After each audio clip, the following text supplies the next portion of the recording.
તો એને કોઈ પણ આવું ચરિત્ર થાય બિલકુલ સંશય જ થતો નહીં. તો આપણે પણ મહારાજ કહે છે કે આવા મનુષ્ય ચરિત્ર જોઈને ક્યારેક આપણી મતિ ભ્રમી જાય, પણ એ આવા આશય જો સમજ્યા હોઈએ તો પછી આમાં કોઈ ભ્રાંતિ આપણને થાય નહીં. ભગવાનને સંત ગમે તેવી ક્રિયાઓ કરતા હોય છે, પણ એને એ કોઈ ક્રિયાના પાશ અડતા નથી. જેમ અગ્નિને કોઈ દિવસ ઉદય લાગે નહીં, મહામણીઓ એને કોઈ દિવસ મેલ વળગે નહીં, એમ ભગવાનને સંત ક્રિયાઓ બધી આપણા જેવી જ કરતા દેખાય, પરંતુ એની ક્રિયામાં આપણી ક્રિયામાં ફેર છે. આપણે બધા આસક્તિથી ક્રિયાઓ કરીએ છીએ, પરંતુ ભગવાનને સંત સુખ અને સ્મૃતિ આપવા, કલ્યાણ કરવા બધી ક્રિયાઓ કરતા હોય છે. એટલે કોઈ ક્રિયાનો પાશ એમને લાગતો નથી. આપણા કપડા ઉપર પાણી પડે તો તરત કપડું ભીનું થાય, એનો નીચોવીએ તો પાણી પણ નીકળે, પણ રેનકોટના નીચે પાણી નીકળે કોઈ દિવસ? રેનકોટનું નીચે હોવાથી કે પાણી નીકળે નહીં. કેમ કે પાણી એની ઉપર ટકતું જ નથી, એ સીધું અડીને સરી જ જાય છે. એમ ભગવાનને સંત ગમે તેવી ક્રિયાઓ કરે એના કોઈ પાશ એમને લાગતા નથી. એ જ્યારે એવા પ્રસંગો આપણને બતાવે ને ત્યારે આપણને ખબર પડતી હોય છે. જ્યારે મહાભારતનું યુદ્ધ બધું પૂરું થયું અને એ સમયની અંદર પેલો જે અશ્વત્થામા એ બહુ જ ક્રોધે ભરાયેલો, અને એણે ઉત્તરાના ગર્ભની અંદર જે બાળક હતું પરીક્ષિત, એની ઉપર પોતાનું બ્રહ્માસ્ત્ર છોડ્યું અને એને માતાના ગર્ભની અંદર જ મારી નાખ્યો. અને પોતે જ્યારે પરીક્ષિત માતાના ઉદરમાંથી એનો પ્રસવ થયો ત્યારે મૃત અવસ્થાની અંદર જ જન્મ્યો. અને એ જ્યારે મરેલી અવસ્થામાં આવી રીતે જન્મ્યો ત્યારે આખા પાંડવ કુળની અંદર આવી રીતે શોક છવાઈ ગયો, કારણ કે આ એક જ કુળદીપક, બીજા બધા હણી ગયેલા બિચારા યુદ્ધોની અંદર. એટલે બધાને થયું કે આપણો હવે વંશ કેમનો ચાલુ રહેશે? આ એક આપણો પુત્ર હતો અને એ આવી રીતે મરેલો પડ્યો. અને એ વખતે બધા જ શોકની અંદર ડૂબી ગયા. અને આ ઉત્તરા હતી એ પણ ખૂબ જ વિલાપ કરવા માટે મંડી પડી, અને એણે ભગવાનને કહ્યું કે તમે ગમે તેમ કરીને મારા છોકરાને બેઠો કરો. કૃષ્ણ ભગવાન કહે કે ભાઈ ભગવાનની ઈચ્છાથી આ બધું થતું હોય છે, માટે એમાં આપણે રાજી રહેવું, જે કરતા એ ભગવાન સારા માટે કરે છે. પણ આવા પ્રસંગે જ્ઞાન કંઈ બહુ કામમાં આવતું નથી, એટલે કે એ બધું જ્ઞાન તમે રહેવા દો, મારા છોકરાને તમે બેઠો કરી આપો. ત્યારે ભગવાને વળી પાછા એને સમજાવ્યા, પણ એ માની જ નહીં. એ વખતે પછી કૃષ્ણ ભગવાન પેલું પરીક્ષિત નાનું બાળક એ ત્યાં આગળ પડેલું એની પાસે પોતે આવ્યા, અને પરીક્ષિતની છાતી ઉપર હાથ મૂકીને ભગવાન બોલે છે કે નોક્ત પૂર્વમ મયા મિથ્યા સ્વૈરેષ્વપી કદાચન ન ચ યુદ્ધે પરાવૃત્તસ તથા સંજીવતામયમ યદિ સત્યમ ચ ધર્મશ્ચ મયી નિત્યમ પ્રતિષ્ઠિતો. કે ભગવાન શું કહે છે કે હું જો ક્યારેય ગમ્મતમાં પણ ખોટું ના બોલ્યો હોઉં, નોક્ત પૂર્વમ મયા મિથ્યા સ્વૈરેષ્વપી કદાચન, મશ્કરીમાં પણ હું ક્યારેય મિથ્યા એટલે કે ખોટું ના બોલ્યો હોઉં, અને ન ચ યુદ્ધે પરાવૃત્ત, અને હું ક્યારેય યુદ્ધમાંથી ભાગી ના ગયો હોઉં, તો આ પરીક્ષિત પોતે આળસ મરડીને બેઠો થાય. અને જ્યાં ભગવાનની આ વાણી પૂરી થઈ અને તરત પરીક્ષિતે પોતાની આંખો પટપટાવી, એનું હૈયું ધડકવા લાગ્યું અને પોતે જીવતો થઈ ગયો. આપણને આવી રીતે આનંદ થાય આ સાંભળીને, અને આશ્ચર્ય પણ થાય કે આ પરીક્ષિત ભગવાને જે શરતો મૂકીને એ રીતે તો બેઠો થયો હતો જ નહીં. કે ભગવાને શું કહેલું, હું ક્યારેય ખોટું ગમ્મતમાં ના બોલ્યો હોઉં ને તો આ પરીક્ષિત બેઠો થાય. હવે કૃષ્ણ ભગવાનનું જીવન જુઓ, ગમ્મતમાં નહીં, એમ આયોજિત અસત્ય, ઓર્ગેનાઇઝ અનટ્રુથ પોતે બોલેલા છે. મહાભારતના એક એક યોદ્ધાને એમણે સીધી રીતે માર્યા જ નથી, બધાને કપટથી માર્યા છે. દ્રોણ હતા, એ દ્રોણને કેવી રીતે માર્યા? ખોટું બોલાવડાયું કે અશ્વત્થામા હતા, પોતે જ ખોટું બોલ્યા. પેલો સત્યનો અવતાર યુધિષ્ઠિર એને બિચારાને ખોટું બોલાવડાયું કે તું બોલ કે અશ્વત્થામા મરાયો છે. તો દ્રોણને એ રીતે ઉડાડી દીધા. ભીષ્મને પણ આગળ શિખંડીને રાખ્યો, પાછળથી અર્જુનને કહ્યું કે હવે બાણ ચલાવ કે, અને ભીષ્મને પાડી દીધા. કર્ણ પેલો બિચારો પૈડું રિપેરિંગ કરતો હતો, ત્યારે પછી અર્જુનને કહ્યું તું બાણ ચલાવ. અર્જુન કે ક્ષત્રિયનો ધર્મ નહીં, હાથમાં હથિયારો તો જ સામે લડાય. ભગવાન કે તારા ધર્મ મુખ ક્ષત્રિયને એક બાજુ, હું કહું એમ કર કે, અને કર્ણને ત્યાં પાડી દીધો. તો આવી રીતે એકે એક જણને આમ જ માર્યા છે. જરાસંધ હતા, એને જરાસંધને બે ફાડ્યા, ભીમ કરી નાખે ને પાછા ભેગા થઈ જાય. ભગવાને કહ્યું વચ્ચે શિવલિંગ કરી નાખ, કંઈ ભેગા થશે નહીં. તો એને એવી રીતે પતાવી દીધો. તો એકે એક જણા હતા, બધાને કપટથી માર્યા છે. પેલા દુર્યોધન હતો, એને કહ્યું, એને પણ ભીમેનને કહ્યું કે તું એની સાથળ ઉપર ગદા મારજે, કેડે કાચો છે. એટલે એ ત્યાં આગળ એને એવી રીતે સાફ કરી નાખ્યો. તો ગમ્મતમાં નહીં, પરંતુ આમ વ્યવસ્થિત કપટ પોતે કરેલા છે. એટલે પરીક્ષિત બેઠો તો જિંદગીમાં થવાનો હતો નહીં, 7 જન્મે બેઠો ના થાય એવું હતું. અને પાછું બોલ્યા શું બીજી શરત, ન ચ યુદ્ધે પરાવૃત્ત, હું ક્યારે યુદ્ધમાંથી ભાગી ના ગયો તો આ બેઠો થાય. હવે 17 વાર જરાસંધાગાઢથી ભાગેલા, અને એટલે એમનું નામ શું પડ્યું? રણછોડ, જેને રણ છોડવાનો અભ્યાસ જ પડી ગયો છે. ભાગ્યા જ કરે છે રણની અંદરથી. તો હવે પરીક્ષિત બેઠો થાય કોઈ દાડો? પરંતુ એ બેઠો થઈ ગયો એ સમજાવે છે ભગવાન કે અમારા જે ચરિત્ર જે કંઈ ક્રિયાઓ છે ને એ એકેય ક્રિયાઓ અમને અડતી નથી. ભલે તમારા જેવી લાગે પણ અમે ક્રિયાઓથી ન્યારા રહીએ છીએ. જેમ કમળના પાંદડા ઉપર પાણી પડે ને સરી જાય એમ અમને કોઈ ક્રિયાઓ બંધન કરી શકતી નથી. અમે માયામાં રહીએ છતાં પણ માયાથી નિર્બંધ છીએ. આવું ભગવાનનું સ્વરૂપ છે. એવો જો આપણને આ મહિમા સમજાય તો પછી એના ચરિત્રમાં કોઈ દિવસ સંશય થાય નહીં. અને સ્વામીએ કહ્યું કે જેમ ભગવાનનું સ્વરૂપ નિર્દોષ છે એમ એવા સંતનું પણ સ્વરૂપ આપણે નિર્દોષ સમજવું. આજે પ્રમુખ સ્વામી મહારાજ એ પણ દેખાય આપણા જેવા જ, પરંતુ એની ક્રિયાઓ અને આપણી ક્રિયાઓમાં આટલું બધું અંતર છે. એ આપણા કલ્યાણ માટે બધી ક્રિયાઓ કરે છે, આપણા સુખ માટે ક્રિયાઓ કરે છે, જ્યારે મનુષ્ય માત્ર પોતાની આસક્તિ પોષવા ક્રિયા કરે છે. તો આવો એક મર્મ એ આપણે સમજીએ તો ભગવાનને સંતના ચરિત્રમાં આપણને કોઈ દિવસ મોહ થાય નહીં. ઉપરથી ભલે આપણા જેવું જ દેખાય. જેમ છાપું તમે રોજ સવાર વાંચો છો તે છાપું પર કાગળનું બનેલું હોય છે, અને તમારા ગજવામાં 100 રૂપિયાની નોટો હશે તે નોટો પણ શેની બનેલી છે? કાગળની જ બનેલી છે. બંનેને ફાડો તો શું થાય? ફાટી જાય. બંનેને પાણીમાં નાખો તો શું થાય? પલળી જાય. બંનેને અગ્નિમાં નાખો તો શું થાય? બળી જાય. છતાં પણ ફેર ખરો કે નહીં બે વચ્ચે? છાપું સવારે નીકળ્યું હોય ત્યારે 2 રૂપિયાની કિંમત, અને આજે ભજીયા ખાવાના કામમાં આવે, પસ્તી થઈ જાય. અને 100 રૂપિયાની નોટ પસ્તી થઈ કોઈ દાડો? 100 રૂપિયાની નોટ 50 વર્ષ પહેલાં છપાઈ હોય ને તો એવી ને એવી જ અત્યારે એની કિંમત રહે. કેમ એવું? બંને ક્રિયાઓ તો સરખી જ થાય, બે કાગળ જ છે.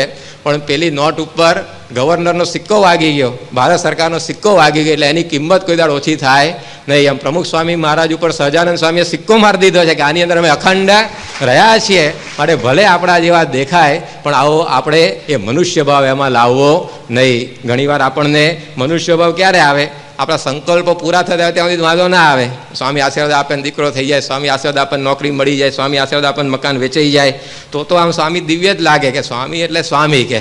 પરંતુ સ્વામીએ આવી રીતે આશીર્વાદ આપ્યા હોય અને જો ફળે નહીં તો પછી આપણને આમ સંશય થઈ જાય કે હવે 80 વર્ષ થયા આશીર્વાદ દઈ દઈને દૈવત ઘસાઈ ગયું લાગે છે કે હવે ફળતા નથી. પરંતુ એ આપણે આશીર્વાદ ફળે કે ના ફળે પણ એ દિવ્ય છે ને છે. જેમ યોગીજી મહારાજે કહ્યું કે આંબાના પાન ખરી જાય તો પણ આંબો તે આંબો જ રહે. આંબો છે આપણે અહીંયા અને બધા પાન ખરી ગયા હોય તો તમને પૂછે કે આ શેનું ઝાડ છે? તો આસોપાલો કહીએ આપણે, લીમડો કહીએ? એ લીમડો ના કહેવાય, આસોપાલો ના કહેવાય, આંબો જ કહેવાય. ભલે એ કેરી ના આપે, ભલે એવો આ પાંદડા બધા ખરી ગયા હોય તો આપણે આંબો જ જેમ એને ગણીએ છીએ એમ ભગવાનને સંત ક્યારેક આવા ઐશ્વર્ય ન બતાવે ત્યારે પણ આવો દિવ્ય ભાવ રાખે તો મહારાજે કહ્યું કે એ ખરો ભક્ત કહેવાય. આવા દિવ્ય ચરિત્રમાં બધાને દિવ્યપણું મનાય. અસુર હોય ને એને પણ દિવ્ય ચરિત્ર જ્યારે ભગવાન કરે, ચમત્કાર બતાવે ત્યારે એને ભગવાનનો મહિમા સમજાય. પણ મનુષ્ય ચરિત્રમાં મહિમા સમજવો એ ભક્તનું લક્ષણ. અને આવો જો દિવ્ય ભાવ રહે તો મહારાજે કહ્યું કે એને કલ્યાણના માર્ગમાં કાંઈ સમજવું બાકી રહ્યું નથી. ત્યક્ત્વા દેહમ પુનર્જન્મ નૈતિ મામયતિ અર્જુન, કે એ પોતે આ દેહ મૂકીને મારા ધામને પામે છે પણ ક્યારેય જન્મ મરણમાં આવતો નથી. તો આપણે આવો અખંડ દિવ્ય ભાવ એ ભગવાન અને સંતના આ ચરિત્રોની અંદર રાખવો એ મહારાજ આપણને આ મર્મે એમના ચરિત્રથી સમજાવે છે. એમને તો કંઈ રસ્તા પૂછવાના હતા નહીં, કારણ કે જ્યાં જ્યાં જાય ત્યાં રસ્તા થતા હતા. એ ભગવાન અને સંત એ પોતે ચીલે ચાલતા નથી, એ પોતે બીજાને પોતાના માર્ગે ચાલવાનું આહ્વાન આપતા હોય છે. તો અહીંયા વર્ણીએ પણ આ હિમાલયને રસ્તો પૂછી અને આપણને આ વાત સમજાવી કે ભગવાન અને સંતને કાયમ આપણે દિવ્ય સમજવા. ભલે ઐશ્વર્ય બતાવે કે ના બતાવે, બતાવે એમાં પણ આપણું રૂડું હોય છે, અને ન બતાવે ને એમાં પણ આપણું રૂડું જ હોય છે. ભગવાન અને સંત ક્યારે આપણને દુઃખી કરવા નથી આવ્યા, માટે ક્યારેક આપણા સંકલ્પ પૂરા ના કરે ને એમાં પણ આપણું સુખ છે. જે સુખે દુઃખ ઉપજે તે સુખ કેદી ન દે હરી, જે દુઃખે સુખ ઉપજે તે દુઃખ દે છે દયા કરી. નિષ્કુળાનંદ સ્વામીએ લખ્યું કે અત્યારે આપણને આમ સુખ જેવું લાગતું હોય પણ ભગવાનને સંત જાણે છે કે આગળ એમાંથી જાણે દુઃખ થશે તો એ સુખ આપણને આપે જ નહીં. આપણને દીકરાની ઈચ્છા હોય કે એક દીકરો આવી જાય ઘરમાં તો ઘર આખું શોભી જાય, પણ ખબર હોય ભગવાનને સંત કે આ એવો માથા તોડે એવો પાકવાનો છે એટલે આપે જ નહીં આપણને. ગમે તેટલી આપણે મા પૂજાઓ કરીએ ને ગોંડલની અંદર, પરંતુ એ દીકરો આપણને આપે નહીં, કારણ કે આગળનું જે 50 વર્ષનું દુઃખ એને દેખાય છે. જેમ બાળક હોય એને તો તલવાર આમ ચકચકતી પડી એટલે પકડવાનું મન થાય કે લાવો ના ચમકતી વસ્તુ ઝાલી લઈએ, પણ માતા પિતા એને ત્યાં આગળ જવા ના દે, પેલું રડે કકડે પગ પછાડે, પણ ગમે તે થાય તો માતા એને લેવા દે નહીં. કેમ? એને ખબર છે કે આ 1 સેકન્ડનું સુખ છે પકડવાનું, પણ પછી 7 દાડાનું દુઃખ છે, હાથે પાટો આવશે. એમ ભગવાન અને સ્વામી જાણે છે, મહારાજને સ્વામી, કે આને અત્યારે સુખ આમાં મનાય છે પણ આગળથી દુઃખ થવાનું એટલે એ આપણને આપે નહીં. અને ઘણીવાર આપણને દુઃખ જેવું લાગે પરંતુ આગળ સુખ એમાંથી થવાનું હોય તો એ દુઃખ દે છે દયા કરીને દુઃખ આપે. હવે દુઃખ આપવામાં દયા લાગે આપણને, પણ ભગવાન દયા કરીને દુઃખ આપણને આપે. જેમ ગોળી આપણને ખાવી કડવી લાગે, પરંતુ છે કેવી સુખકારી છે, એમ ભગવાનને સંતની આવી રીત અલૌકિક છે. તો આવી પ્રકારનો એક દિવ્ય ભાવ આપણે અખંડ એમના ચરિત્રમાં રાખો કે એ જે કંઈ ક્રિયા કરે છે એ બધી જ મારા સારા માટે છે. અને એમનામાં શ્રીજી મહારાજ અખંડ રહ્યા છે. આ બે સમજણ એ દિવ્ય ભાવ, એ નિર્દોષ ભાવ કહેવાય. તો મહારાજ કહે છે કે એ આપણે કાયમ રાખો.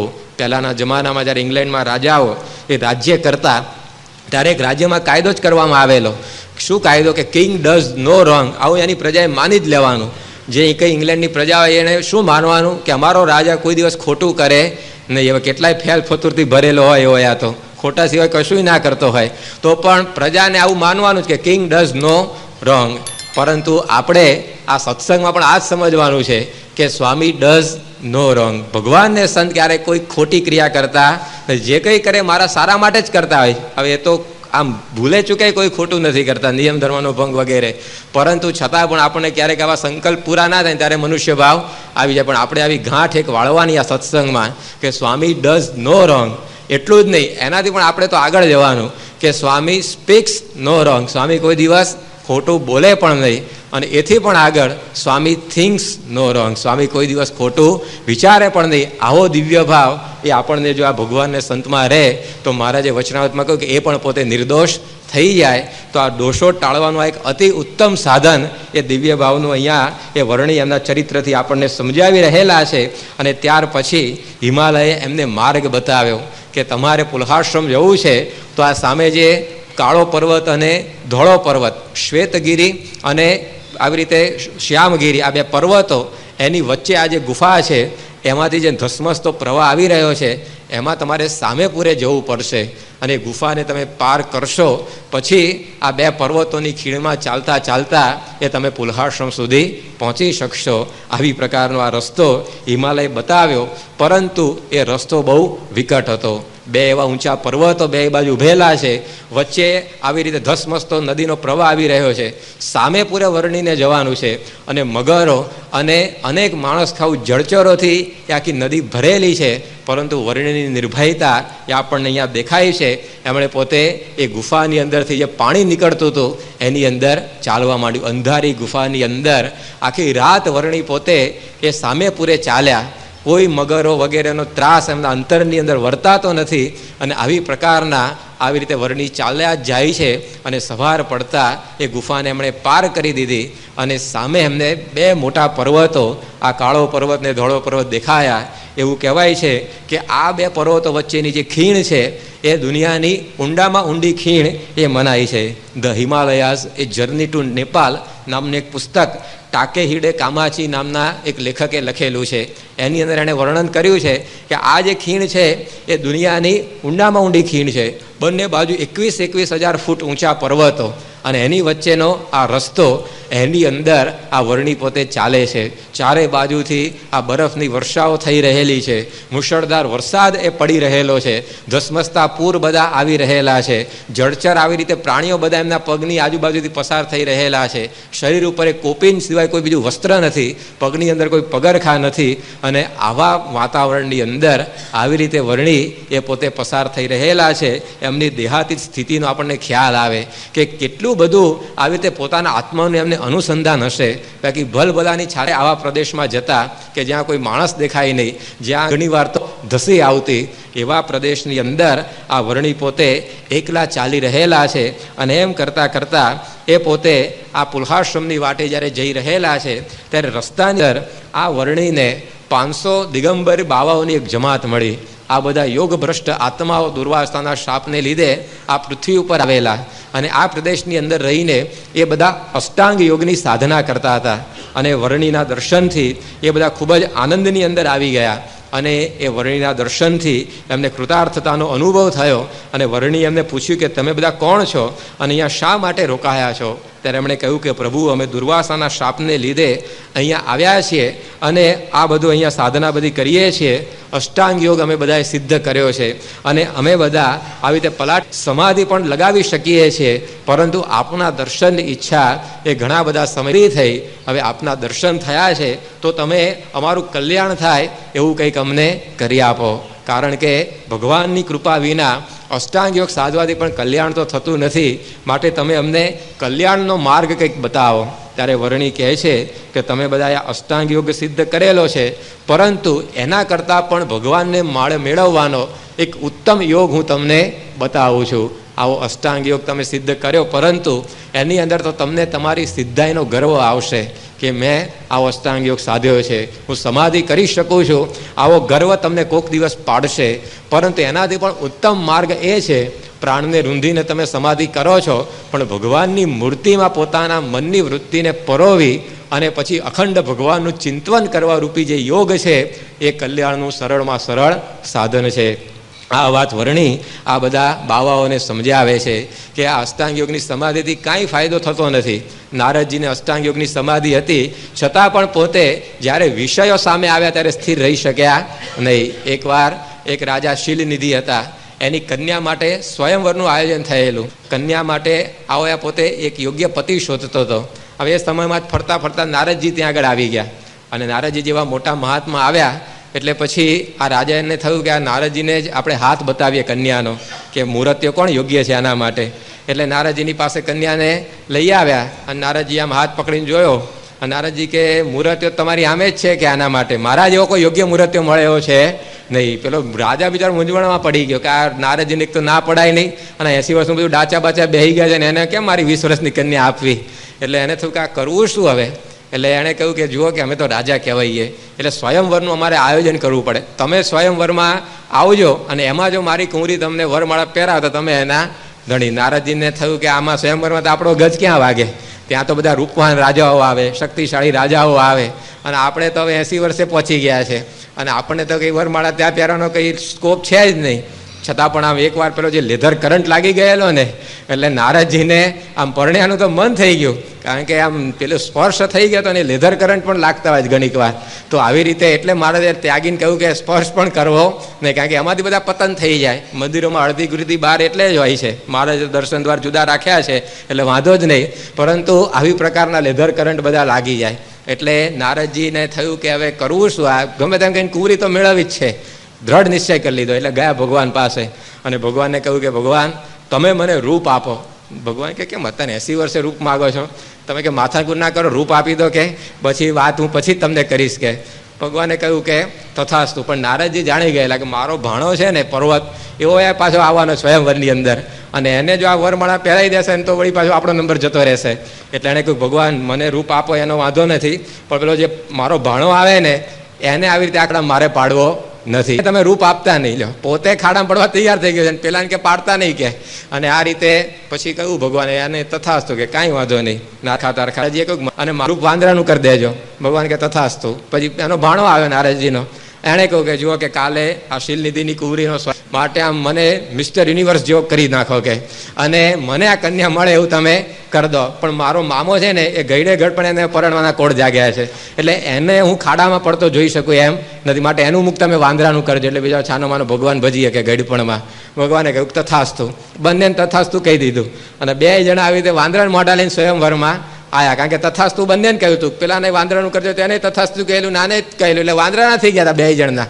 અને આઈ નારદજી તો પહેલી જ લાઈનમાં પહેલા જ ગોઠવાઈ ગયા કે બિચારી કન્યાને બહુ જાજુ ફરવું ના પડે, હું છેલ્લે બેઠો તો છેક ત્યાં સુધી આવવું પડે એમ કહેતા પહેલો જ બેસી જાય એટલે જલ્દી ફેંસલો થઈ જાય. અને નારદજી આમ પહેલા જ બેસી જ ગયા હતા, ગોઠવાઈ ગયા હતા. અને એ વખતે પેલી કન્યા આવી વરમાળા લઈ અને આમ જોઈને પહેલો જ વાંદરો બેઠેલો જોયો. એને તો કે આ સ્વયંવર રાજાઓનો છે કે પછી આ વાંદરાઓ આવ્યા છે બધા, અને આમ હપકી ગઈ બિચારી. એટલે આમ તરત જ આમ મોઢું આડું કરીને આગળ જતી રહી. નારદજીને થયું કે કંઈ ગેરસમજ આની થતી લાગે છે. તરત આમ બીજી લાઈનમાં ગોઠવાઈ ગયા કે ત્યાં આવે એટલે તરત મને પહેરાવી દે. તો ત્યાં પાછા આ બિચારી કુંવરી હતી આમ હપકી ગઈ કે આ કેવું વાંદરો પાછળ પાછળ ફર્યા કરે છે. તો વળી પાછા ત્રીજી લાઈનમાં ગોઠવાય. એમ કરતાં કરતાં બધે ફર્યા પણ વરમાળા નારદજીના ગળામાં આવી નહીં. બધાએ પછી કહ્યું કે હું અમથાઈ કુદાકૂદ કરો છો, તમારા મોઢા તો જુઓ પહેલાં કે વાંદરાના મોઢા લઈને સ્વયંવરમાં આવ્યા છો કે. નારદજીએ જઈને તળાવમાં જોયું તો વાંદરાનું મોઢું. એમને તો કે ભગવાને તો ખરી કરી કે આવી રીતે વાંદરાનું મોઢું મન કરી આપ્યું, એવા ગુસ્સે આવી ગયા. ભગવાને શ્રાપ ફટકાર દીધો કે તમને રામાવતારની અંદર તમારી પત્નીનો વિયોગ થશે. ભગવાન કે ભલે હું પત્ની વગરનો રહું પણ તન તો પરણવા દેવાનો નથી. મારો ભક્ત આવી રીતે ખાડામાં પડે મારાથી દેખાશે નહીં, હું. પછી રામાવતારમાં સીતાજીનો વિયોગ થયો. થોડાક સમય સુધી આપણે કથા જાણીએ છીએ.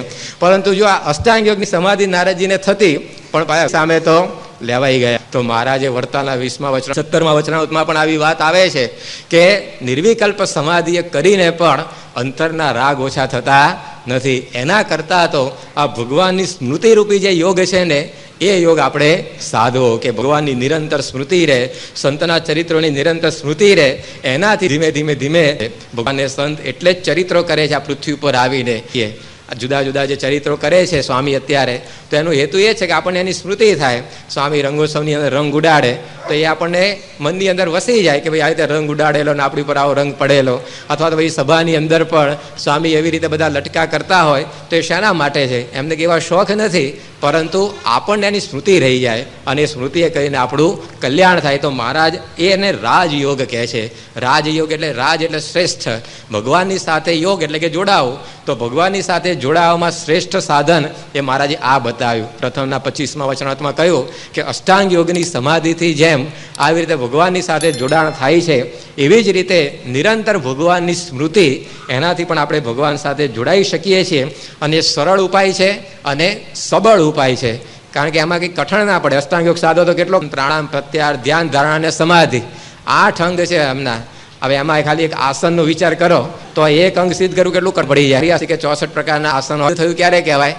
3 કે 3.5 કલાક સુધી તમે એક આસને બેસી શકો સ્થિર થઈને તો એ આસન સિદ્ધ થયું કહેવાય.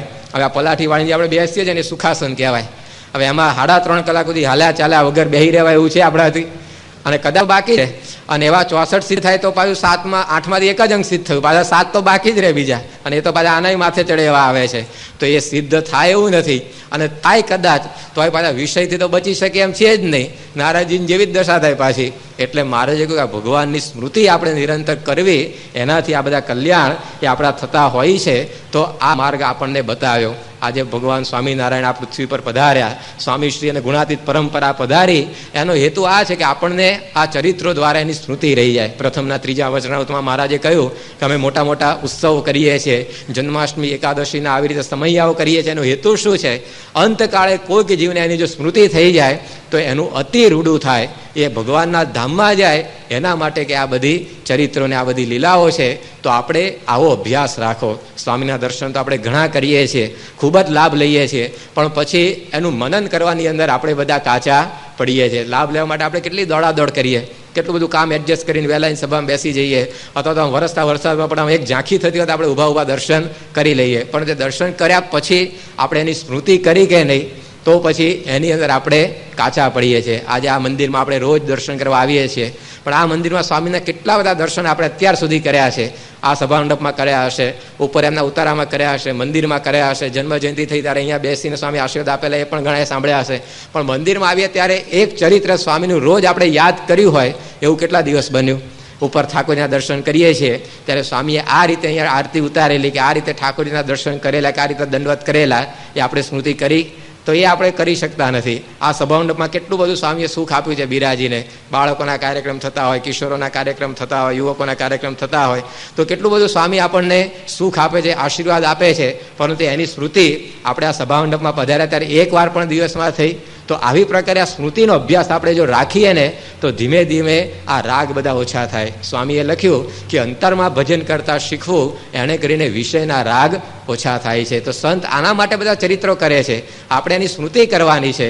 હવે મહારાજને સ્વામી એવું નથી કહેતા કે આ અષ્ટાંગ યોગ તમે સાધો, પરંતુ કે અમે ચરિત્રો કરી એની તમે સ્મૃતિ કરશો તો તમારું કલ્યાણ થઈ જશે. જેમ પંચાળાની અંદર મહારાજ પેલું શેલણ પીરસવા નીકળેલા અને એની અંદર વાઘરીઓની પણ મહારાજે પંગત કરી. ગામવાળાએ તેમને આમંત્રણ જ નહોતું આપ્યું, પણ મહારાજે કહ્યું કે સૂર્ય જેમ ઉગે એ બધાને પ્રકાશ આપે છે, એમ આજે સહજાનંદ રૂપી સૂર્ય ઉગ્યો છે, તો એ પણ શા માટે લાભથી વંચિત રહી જાય? બોલાવે એમને પણ. અને મહારાજે વાઘરીઓની પંગત કરી અને એ બધાને શેલણ પીરસ્યું. એમાં મહારાજની શેલણ પીરસતી મૂર્તિ એક વાઘરીના દિલમાં ચોંટી ગઈ. અને એનો જ્યારે અંત સમય આવ્યો ત્યારે એને મહારાજની મૂર્તિ યાદ આવી ગઈ કે આવી રીતે મહારાજ પાત્ર ભરી અને આપણને શેલણ પીરસતા હતા. અને એ વખતે મહારાજ એને તેડવા માટે પધાર્યા અને અંતકાળે મહારાજ એને પોતાના ધામમાં લઈ ગયા. જો એક જ ચરિત્ર એની પણ સ્મૃતિ થઈ ગઈ તે ભગવાનના ધામમાં પહોંચી ગયો. તો આ આપણો માર્ગ એ મહારાજ આપણને સમજાવે છે કે નિત્ય આપણે આવી ચરિત્રોની સ્મૃતિ કરવી. અને કેટલો બધો અવસર આપણને પ્રાપ્ત થતો હોય છે. આપણે જ્યારે સ્નાન વિધિ કરતા હોઈએ ત્યાં કે ઓછું બીજું કાંઈ કામ કરી શકવાના છીએ, એ વખતે ઓફિસમાં ફાઇલો ઉપર સહી થવાની છે નાતા નાતા, તે વખતે પણ સ્મૃતિ થઈ શકે, સ્વામિનારાયણ ભજન થઈ શકે. જમતી વખતે પણ આપણે સ્મૃતિ કરી શકીએ, કારણ કે જમતી વખતે બીજા કામ નથી કરતા. આપણે ગાડી ચલાવતા ચલાવતા પણ આપણે ગાડીમાં કેસેટ રાખીને સાંભળી શકીએ, અથવા તો કોઈક બાજુ બેઠું હોય તો મહિમાની વાતો કરી શકીએ, એના દ્વારા સ્મૃતિ થાય. તો આવી રીતે આપણું મન જો ધીમે ધીમે ભગવાનને સંતમાં જોડાય તો પછી મહારાજ કહે છે કે આ અંતરના બધા વિષયો તરત ઉડી જાય, ખબર પણ ના પડે. આપણા બધા સંતો જે મોટા મોટા થઈ ગયા એમના જીવનમાં આપણને આ રીત જોવા મળે છે. અત્યારે ચાતુર્માસ ચાલે છે, તો એવા સમયની અંદર એકવાર જુનાગઢમાં સ્વામીએ બધાને નિયમ આપ્યા. ચાતુર્માસ આવે ત્યાં બધા નિયમની એકાદશી નિયમ લે છે ને દેવપોઢીએ, તો એ વખતે બાલમુકુંદ સ્વામી હતા. એમણે નિયમ લીધો કે સ્વામી હું 4 મહિના સુધી સુઈશ નહીં, બપોરે આરામ નહીં કરું. આ બહુ કઠણ છે, કારણ કે બપોરે આરામ ના થાય તો આમ પછી આવો કઠણ નિયમ લીધો. ત્યારે સ્વામી રાજી થઈ ગયા અને ગુણાત્યાન સ્વામીએ કહ્યું કે તમે જ્યારે આવો નિયમ લીધો છે ત્યારે હું પણ ચાતુર્માસનો એક નિયમ લઉં. અને સ્વામીએ શું નિયમ લીધો કે મારે રોજ તમને મહારાજના એક નવા ચરિત્રની વાત કરવી. રોજ પછી સ્વામી એ બાલમુકુંદ સ્વામીને મહારાજની નવી નવી લીલાઓ એ પોતે સંભળાવતા. 4 મહિના સુધી આખો આ કાર્યક્રમ ચાલ્યો. લગભગ 120 થાય ને, તો હવે 120 નવા ચરિત્રો એ સ્વામી એમને સંભળાવ્યા. તો સ્વામીને કેટલી બધી સ્મૃતિ એ મહારાજની રહેતી હશે. અક્ષરાનંદ સ્વામી કરીને એક સંત થઈ ગયા, એમની વાત આપણે એવી સાંભળીએ છીએ કે એમને મહારાજના ચરિત્રોનું એટલું બધું અનુસંધાન કે દાદા ખાચરનો જે દરબાર છે, ચારે બાજુ ઓરડા છે બધા, અને પેલી થાંભલીઓ ઉપર પેલા નળિયા છજિયા બધા ગોઠવેલા છે. તો એક જે થાંગળ મહારાજ જે લીલાઓ કરી હોય એ લીલાઓ એ જો કહેવા બેસે ને તો એક અઠવાડિયું નીકળી જાય. એ જ થાંભલા લીલા કહેવાય ને, એની બાદ 10 ફૂટ બીજો થાંભલો એ ત્યાં આગળ લીલા કરી, પછી બીજા થાંભલે જાય ત્યાં આગળ જે લીલાઓ કરી હોય એ જો કહેવા બીજું અઠવાડિયું કાઢી નાખે. તો કેટલી બધી સ્મૃતિ એ ચરિત્રોની આ બધા સંતો એ રાખતા. તો મહારાજ પણ આપણને આ સ્મૃતિનો યોગ એ જીવનની અંદર સિદ્ધ કરવો. ભગવાન અને સંતના ચરિત્રો એને કાયમ સંભાળવા. ઉત્સવનો આપણે લાભ લઈશું. હમણાં જન્માષ્ટમી સ્વામી આવશે ત્યારે, પણ એ જન્માષ્ટમીના ઉત્સવની પછી આપણે સ્મૃતિ કરવાની છે. મહારાજના પરમહંસો જ્યારે જ્યારે આવી રીતે લાભ લેતા અને પછી જ્યારે વિચરણમાં જાય ત્યારે બધું સંભાળતા.